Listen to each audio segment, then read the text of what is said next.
अब कोई यूज करे। बाइबल कहती है इजराइलियों को परमेश्वर ने चुना ताकि सब लोग इजराइलियों को देख के ये समझें कि हाँ, हमें जीवित परमेश्वर की ओर मुड़ना है। इजराइलियों की लाइफ में परमेश्वर इस रीति के साथ काम करता था, तो उसने आपको भी इसी रीति के साथ काम करने के लिए चुना है। उसने आपको भी इसी रीति के साथ ब्लेस होने के लिए चुना है। अब गिनती 9 उसकी 15 आयत में लिखा, जिस दिन निवास जो साक्षी का तंबू भी कहलाता है खड़ा किया गया, उस दिन बादल उस पर छा गया और संध्या को वो निवास पर आग सा दिखाई दिया और भोर तक दिखाई देता रहा। ये कौन सा साक्षी का तंबू था? ये वही परमेश्वर का पहला भवन जो तंबू में था, मैं उसकी बात कर रहा हूं, जो परमेश्वर ने मूसा को कहा था और मूसा को सारा डिजाइन समझाया था कि वो तंबू किस रीति का होगा। और तंबू ये मत सोच ले जो हम लगाते हैं तंबू, 4 बांस खड़ा किया, ये वो तंबू नहीं था। ये स्ट्रांग था, जिस तरह घर बनाए जाते उस तरह का स्ट्रांग एक निवास स्थान था, लेकिन तंबू का बना हुआ।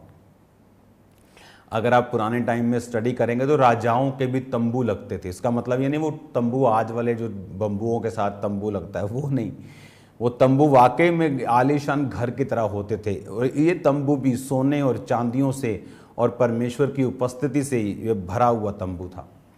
तो परमेश्वर ने मूसा को दिखाया कि किस तरह से तूने तंबू बनाना है, पवित्र स्थान बनाना है, परम पवित्र स्थान बनाना है, बाहर का आउटर कोर्ट बनाना है, पीतल की होदी रखनी है जहाँ पर हाथ मुंह धोकर लोग आगे अंदर आया करेंगे। वो सारी चीज़ें परमेश्वर ने उसको सिखाई और बनाई। और बाइबल कहती जिस दिन वो खड़ा किया गया, परमेश्वर का जो बादल था उस पर छा गया और रात को वो बादल में से आग दिखाई देती थी। और अब ये बात आपको ध्यान से समझनी है कि परमेश्वर ने इजराइलियों को बुला लिया। परमेश्वर ने अपनी महिमा के लिए उन्हें बुलाया और बोला कि तुम मेरी महिमा के लिए बुलाए गए हो और चुने गए हो। अब इजरायली बुला तो लिए गए, अब वो जंगल में हैं और परमेश्वर कहता कि मैं कनान देश तुमको दूंगा और कनान देश में दूध और शहद की जो हैं वो नदियां बहती हैं। लेकिन हम ये सब जानते हैं कि इंसान का बनाया हुआ जो प्लान्स है वो काम नहीं करता, मोस्टली वो काम नहीं करता। इसलिए आज मोस्ट ऑफ द पीपल, दुनिया में जो ज़्यादातर लोग हैं वो निराश हैं। अब ज़्यादातर मैं लोगों की बात कर रहा हूँ। कोई फाइनेंस में निराश है, उसका काम नहीं चल रहा, बढ़ नहीं रहा। कोई परिवार से निराश है, अगर काम सही चल रहा है तो बीवी का मुंह उधर है, बच्चों का मुंह उधर है। मोस्टली लोग निराश हैं। इजराइलियों को ये बात मालूम थी कि परमेश्वर, अगर मुझे कनान देश में जाना है, कनान में कौन रहते थे? वो जो नूह था उसके वंशज, स्ट्रॉन्ग पीपल, शारीरिक रूप से स्ट्रॉन्ग, मजबूत, गढ़ों वाले लोग, हथियारों वाले लोग।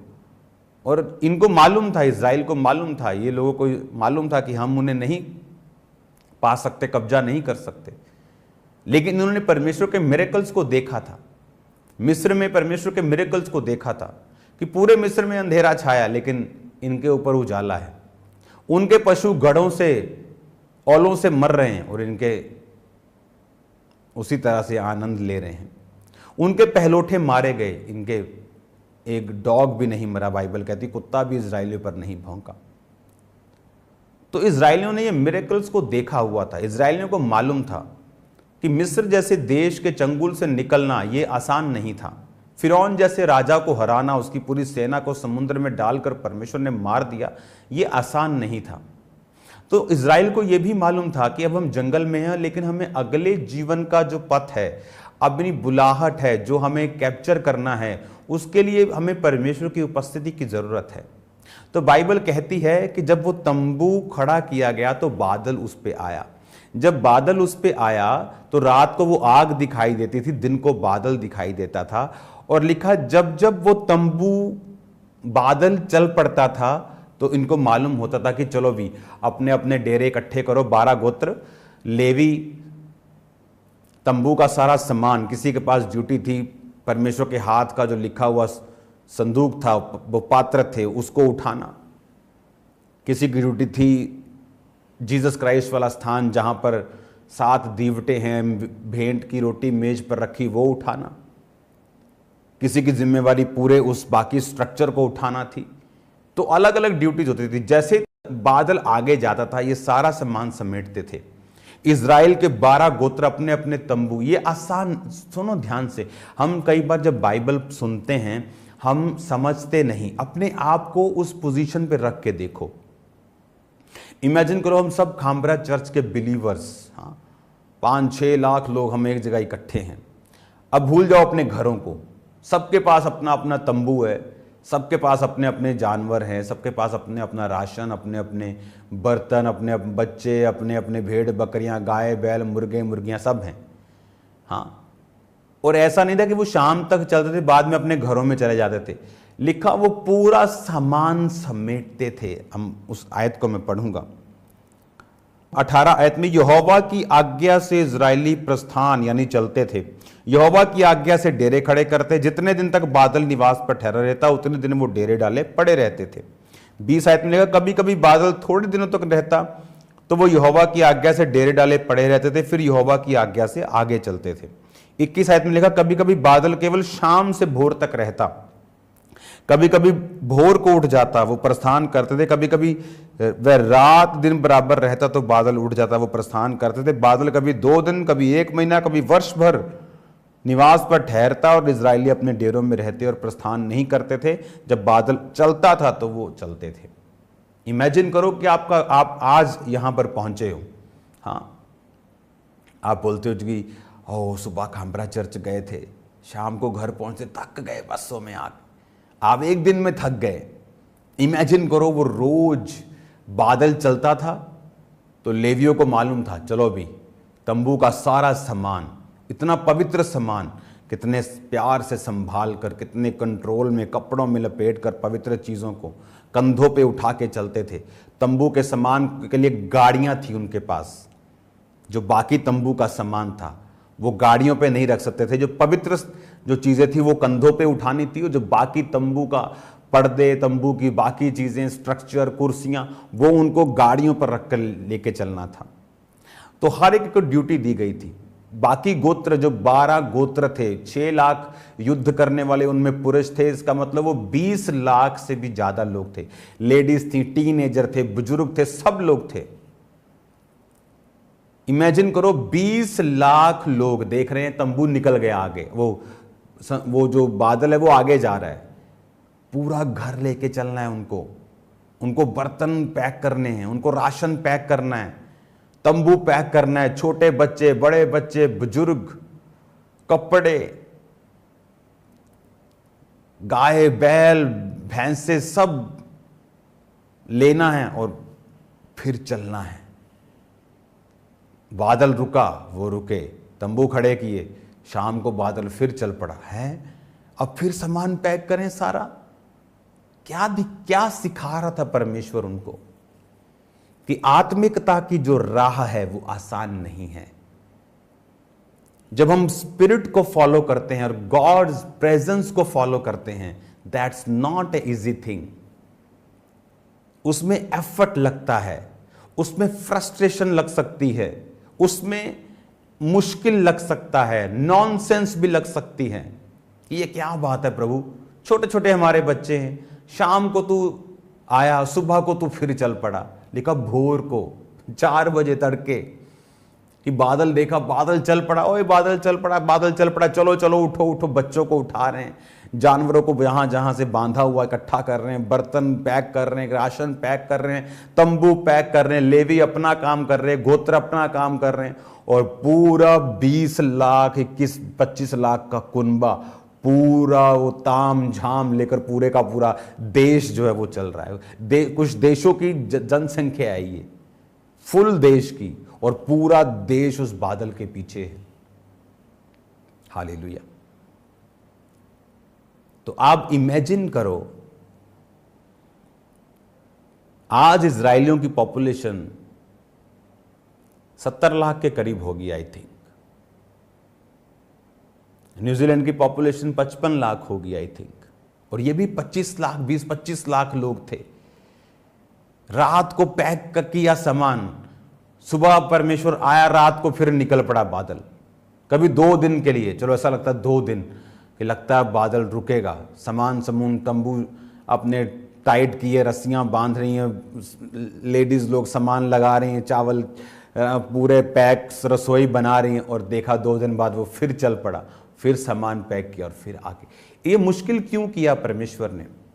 क्योंकि वो हमें सिखा रहा था। बाइबल कहती पुराना नियम हमें सिखाने के लिए, वो हमें सिखा रहा था कि तुम्हें अगर कनान देश यानी अपने वायदे के देश में अपने वायदों को पूरा होते हुए देखना है, जो आपकी लाइफ में परमेश्वर ने वायदा किया है, जो परमेश्वर ने आपको जिस मकसद के तहत बुलाया है, अगर तुम्हें उस मकसद को पूरा करना है तो तुम्हें मेरी प्रेजेंस को फॉलो करना पड़ेगा। वो आसान नहीं है। अपने टीवी प्रोग्राम्स फेवरेट को छोड़ देना, पार्टीज को ना जाना, मत्थे ना टेकना, जगह जगह लंगर प्रसाद ना, आसान नहीं है लोगों को नाराज करना। लेकिन हमें यह मालूम है कि वो प्रतिज्ञा का देश, वो ब्लेसिंग्स जो खुदा ने मेरे लिए सोची हैं, वो मैं नहीं पा सकता हूं अगर मैं उसकी प्रेजेंस में नहीं चलूंगा। आप जानते क्यों दाऊद ने कहा, हे प्रभु अपने पवित्र आत्मा को मुझसे अलग ना कर? जब हम भजन संहिता 51 उसकी 11 आयत पढ़ते हैं, मुझे अपने सामने से निकाल ना दे और अपने पवित्र आत्मा को मुझसे अलग ना कर। क्यों दाऊद ने कहा अपनी प्रेजेंस को, पवित्र आत्मा को मुझसे अलग ना कर? क्योंकि जितनी लड़ाइयां दाऊद ने लड़ी और जीती, वो सारी पवित्र आत्मा की हुजूरी की वजह से थी। पवित्र आत्मा कई बार उसे योजना बताता था कि इस तरफ से घेरा डालना है, अगले युद्ध में वो फिर जाता था, घेरा डालने लगता था। परमेश्वर बोलता था, मैंने पिछले युद्ध में तुम्हें घेरा डालने के लिए बोला था, अब तुम्हें मैं घेरा डालने के लिए नहीं बोल रहा हूं, पीछे से जा, सामने से जा, साइडों से जा, थोड़े लोग इधर से अटैक करो, बाकी लोग पीछे से। हर युद्ध में परमेश्वर उसको अलग योजना देता था।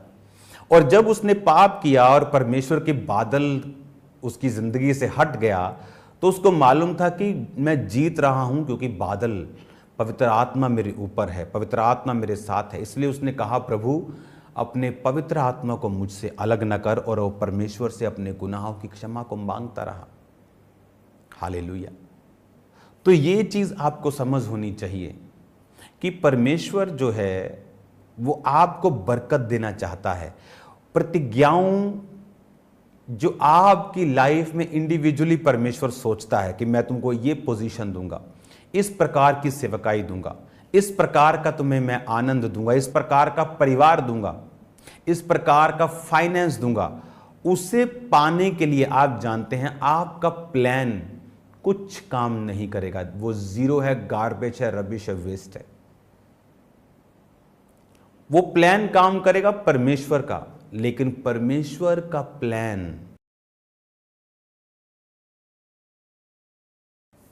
ऑस्ट्रेलिया में हम एक जगह घूमने गए थे, जंगली एरिया, तो हम एक जंगल के अंदर चले गए। तो जब आप जंगल के अंदर जाते हैं, मैं आपको एक्सपीरियंस बताता हूं।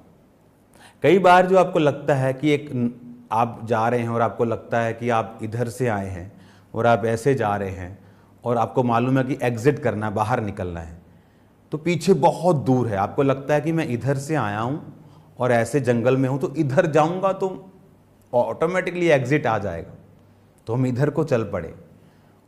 और खुदा तो अपने लोगों के साथ होता है, तो आगे हम थोड़ा सा ही चले थे तो पूरा जंगल है, शाम का रात होने वाली है और 2 लोग उधर से आ रहे हैं। एक बंदा नहीं दिखा हमें इतने घंटों में, और जब हम जैसे ही भटके तो 2 बंदे आ रहे साहब। तो वो हमने पूछा इंग्लिश में, आप कहाँ से आ रहे हैं, उधर रास्ता एग्जिट है? कहते हैं नहीं नहीं उधर मत जाना, उधर चले गए तो कम से कम 1-1.5 घंटा तुम ऐसे घूमोगे और यहीं आ जाओगे वापस। तो हमें मालूम था परमेश्वर हमारे साथ हैं, तो हम उधर से वापस चले गए लंबे रास्ते से जहां से हम निकले थे। तो जब तुम जंगल में जाते हो ना, जो रास्ता तुम्हें श्योर लगता है कई बार कि यही होगा, वो सबसे ज्यादा भटकाने वाला रास्ता होता है। और यही इंसान की लाइफ है। आपको लगता है ये वाला काम, कपड़ों का मैं खोल लूंगा ना, कामयाब हो जाऊंगा, ये वाला बिजनेस, लेकिन नो, अगर प्रभु की प्रेजेंस आपकी लाइफ में है तो आप कामयाब हैं। आप कुछ भी कर लें, कपड़ा कर लें, कुछ खरीद सकता हूँ, मुझे कोई और बिजनेस आइडिया दे दो, ऐसा बोला क्या उसने? नहीं। अब धनवान व्यक्ति क्या ढूंढ रहा है? अनंत जीवन। हालेलुया। हेलो व्यक्ति क्या ढूंढ रहा है? आवाज आ रही है? इधर आ जाओ ना, अरे इधर आ जाओ ना, अरे थोड़ा इधर आ जाओ यार, तुमको लगा कि तुम्हारे घर की प्रार्थना में हम लोग हैं। आ जाओ, तुम्हारी इधर जगह है, अरे आ जाओ। हाँ तो फिलहाल इधर आ जाओ, उसके इधर बैठ जाएंगे। भैया पंखा थोड़ा कम कर दो, ये इसी चालू कर। आवाज आ रही है? पहले मैं इतना धीरे बोलता ना थोड़ा, इसलिए। तो यीशु मसीह ने अरे इसी चालू कर लो ना, ऐसे करना, अरे इसी चालू करना, अरे इसी चालू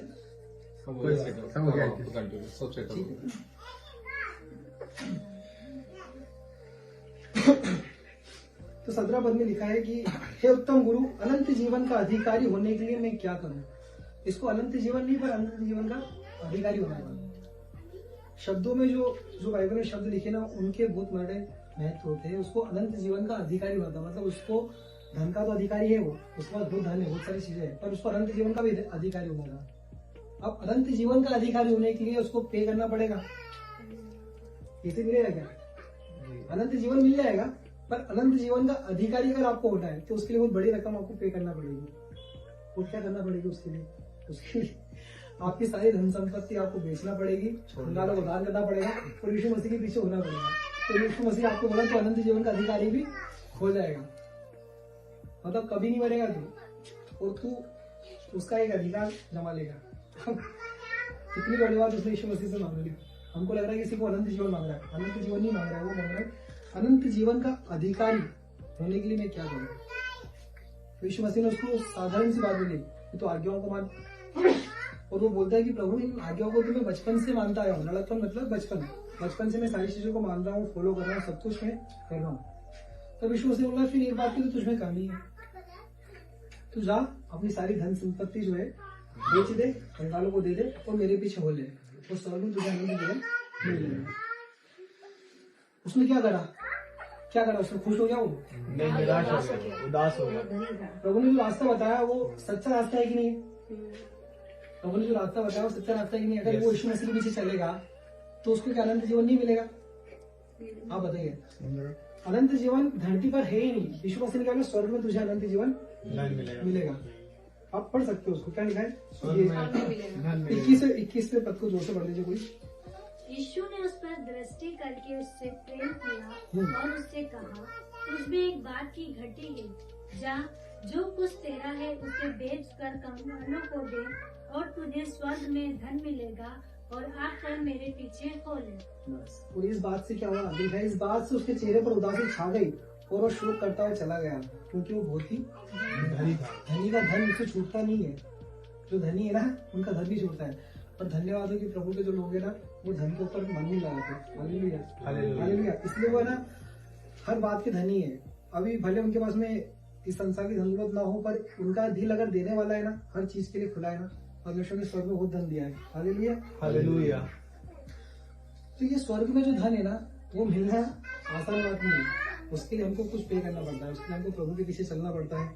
इस संसार में हम जिस बात को धन मानते हैं, या जिस बात को हम सबसे ऊंचा रखते हैं, या जिस पर्सनालिटी को हम सबसे ज्यादा मानते हैं कि मेरे बड़े भैया है, ये मेरे जियाजी है, ये मेरे अंकल है, ये मेरे दादा है, ये दादा दयालु है, ये जो भी है, वैसे उदाहरण दे रहा हूँ, उन सबको भी हमको छोड़ना पड़ता है। हमको भरोसा रखना पड़ता है केवल परमेश्वर। तब जाके हमको अनंत जीवन का धन मिलेगा। और ये जो धन है ना, ये पूरे विश्वास के साथ मिलेगा।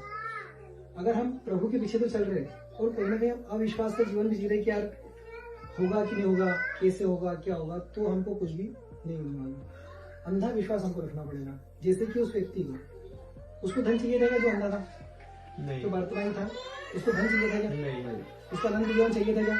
उसको क्या चाहिए था? उसकी आंखें, जिससे वो देख सके। उसको उसकी आंखें चाहिए थी, जो उसका पूरा जीवन है। अगर हमारे पास में आंखें हैं, हम देख सकते हैं, तो प्रभु का धन्यवाद हो। पूरा जीवन हमारे पास में, अगर हम बोल सकते हैं तो प्रभु का धन्यवाद हो। अगर हम कुछ कर सकते हैं, चल सकते हैं, हम स्वस्थ थे, तो परमेश्वर का धन्यवाद हो। तो कितने ऐसे लोग हैं उनके पास में ये चीजें नहीं है। मैंने एक ऐसे भैया को देखा है जो करीब 40 साल के होंगे, और उनके जो पिताजी वो कम से कम 65 साल के होंगे। पिताजी के बाल पूरे सफेद है, तो भैया के बाल काले, और भैया को लकवा आ रखा है। उनके पिताजी उनको लेके चलाते हैं, तो ऐसे चलते हो। वो देख के इतना दिल दुखा अंदर से, क्या हमारे वो सुखला में रहते हुए हम लोग कई बार निकलते तुमको देख। तो आज सोचो कि समय क्या है, जिस बाप की मदद उसको करना चाहिए बेटे को, वो बाप उसको आज चला रहा है। उसके पिता को आज कहीं ना कहीं विश्वास है कि मेरा बेटा ठीक हो जाएगा। आज उसको क्या चाहिए, उसको अपना बेटे की चंगाई चाहिए, और उस व्यक्ति को क्या चाहिए, उसको भी अपनी चंगाई चाहिए। अब वो कमाने नहीं जा पा रहा है, अब वो कुछ भी नहीं कर रहा, वो सिर्फ एक बोझ बन के उनके ऊपर चल रहा है। जिस बाप ने सोचा होगा कि मेरा बेटा बड़ा होकर मेरे लिए कहीं ना कहीं कुछ अच्छा करेगा या वो करेगा, मुझे सहारा देगा, आज उसी बाप को उसका सहारा बनना पड़ रहा है। तो ऐसा भी जीवन होता है, और हम परमेश्वर का धन्यवाद करते हैं कि परमेश्वर ने हमको सब चीजों से बड़ा चंगा रखा है। Hallelujah, hallelujah. फिर हम अपने टॉपिक पे आते हैं, अंधा विश्वास। एक पद और हम पढ़ेंगे जो कि मिलता है मरकुस उसका 11वां अध्याय,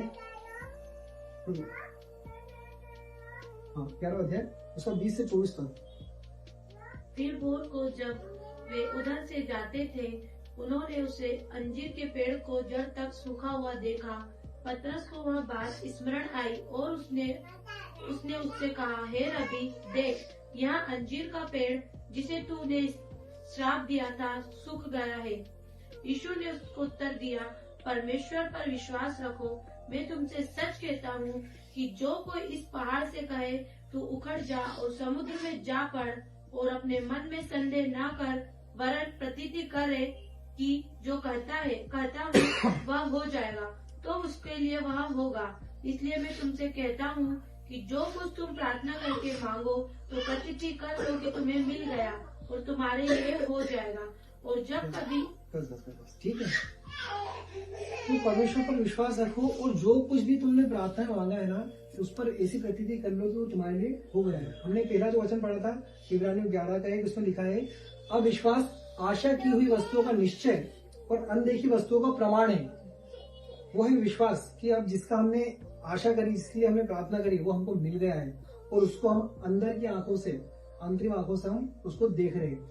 ये विश्वास है। और जब आप उसको देखते हो, जैसे हम अभी चंगे नहीं है और हम चंगाई के लिए प्रार्थना करें, तो हमको पूरा विश्वास से हम अपना को चंगा देखना है, वो प्रतीति करना है। तो वो जो बीमारी है, वो जो समस्या, वो उखड़ के चली जाएगी। इस पेड़ को यीशु मसीह ने श्राप दिया था, क्योंकि यीशु मसीह को जब भूख लगी थी तो उस अंजीर के पेड़ को उसने चारों तरफ से देखा, पर उसमें फल ना लगे।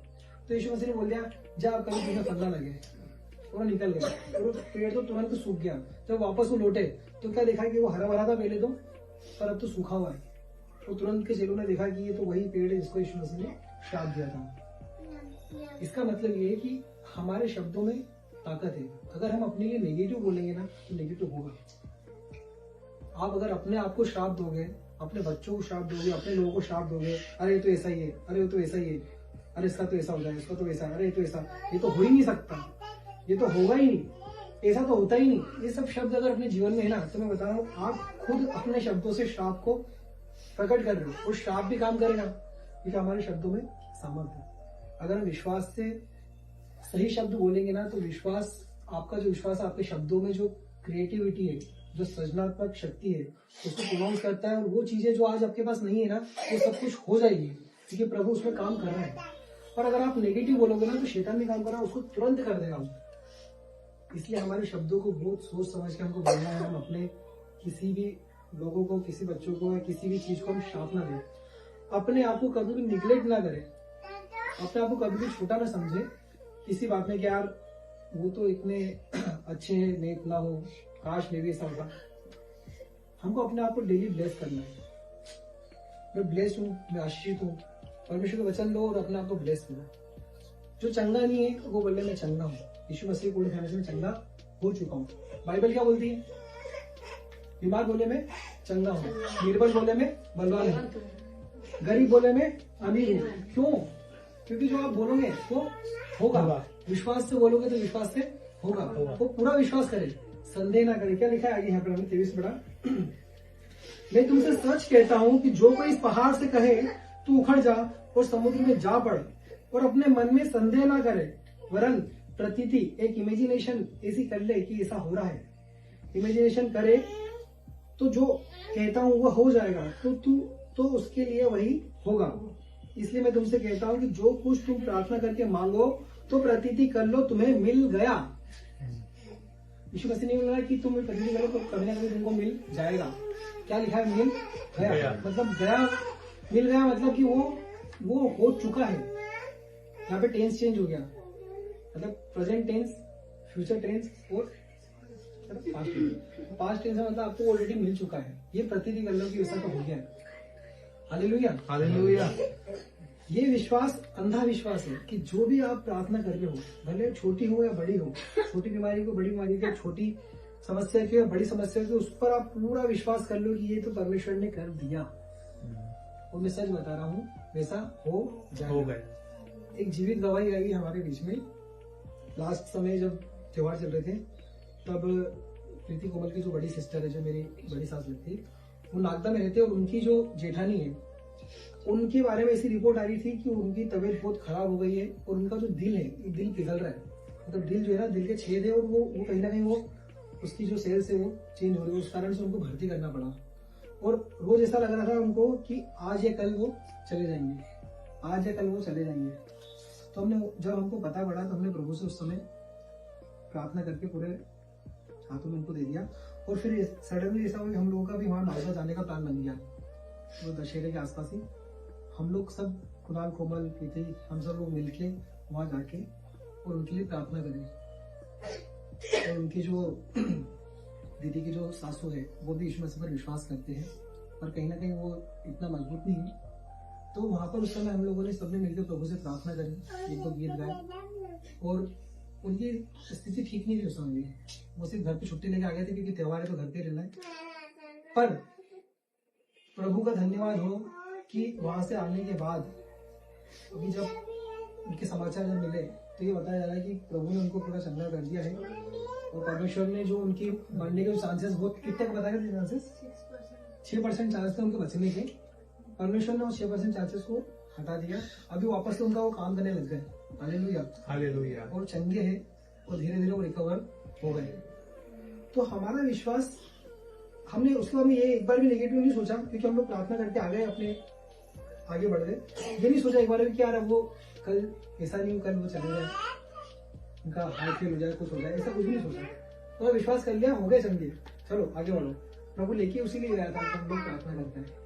परमेश्वर का धन्यवाद हो। तो परमेश्वर हमारी उन प्रार्थनाओं को जो हम एक बार स्टॉप होकर हम प्रार्थना करें ना, उसको भी सुनता है, वो परमेश्वर चंगा करता है। Hallelujah, hallelujah.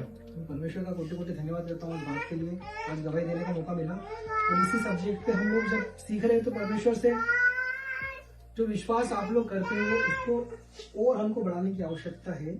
और जो भी बातें हो चुकी हैं और जो बातें अभी नहीं हुई, जिनको परमेश्वर करने जा रहा है, उन पर हमको फोकस करने की आवश्यकता, हम कैसे उस पर आगे बढ़ेंगे। Hallelujah, hallelujah. एक वचन बोल के हम समाप्त करेंगे। वो मिलता है उत्पत्ति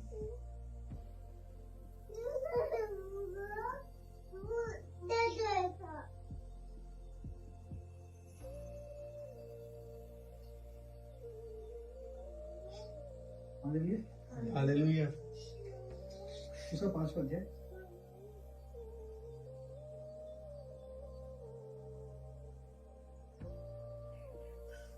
उसका पहला पद।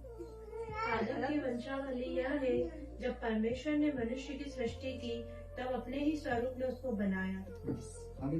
हालेलुया। तो जब हमारी सृष्टि हुई ना, हम मनुष्य हैं, हम भेड़ बकरी गाय बैल, हम जानवर नहीं है, और हम क्या है? मनुष्य। तो परमेश्वर ने जो हमको बनाया तो उसने अपनी ही सृष्टि करके हमको बनाया, अपने ही स्वरूप में हमको बनाया। परमेश्वर क्रिएशन कर सकता है ना, हम भी क्रिएशन कर सकते हैं। परमेश्वर बोलता है और उजियाला हो जाता है। हम भी बोलेंगे ना तो अंधकार में समय में उजियाला हो जाएगा। हालेलुया। हमारे सामने जीवित गवाही खड़ी है सागर भैया की, भाभी की। समय कठिन था, टफ था, पर परमेश्वर हालेलुया महान है। उसने झुकने नहीं दिया, गिरने नहीं दिया। परमेश्वर ने उन चीजों से निकाल दिया जो चीजें टफ लग रही थी, अंधकार लग रहा था, पर परमेश्वर जिंदा है। हालेलुया। उस परमेश्वर ने उस सिचुएशन को फेस करने के लिए हिम्मत दी, मदद करी, और प्रार्थनाओं ने सपोर्ट करा। विश्वास के द्वारा आज उनका घर बचाया गया। Hallelujah, hallelujah, hallelujah. सारी महिमा परमेश्वर को मिले। तो इन सब बातों के साथ मैं आपको इंकरेज करना चाहता हूँ कि आप लोग जो विश्वास रखते हैं अंधा विश्वास रखे, हमारा परमेश्वर जिंदा खुदा है। Hallelujah, hallelujah. सब बातों के लिए प्रभु का धन्यवाद करता हूँ। इस वचन के लिए प्रभु का धन्यवाद। तो सुनने पर हम सबको अनुग्रह मिले, यीशु मसीह के नाम से आमीन।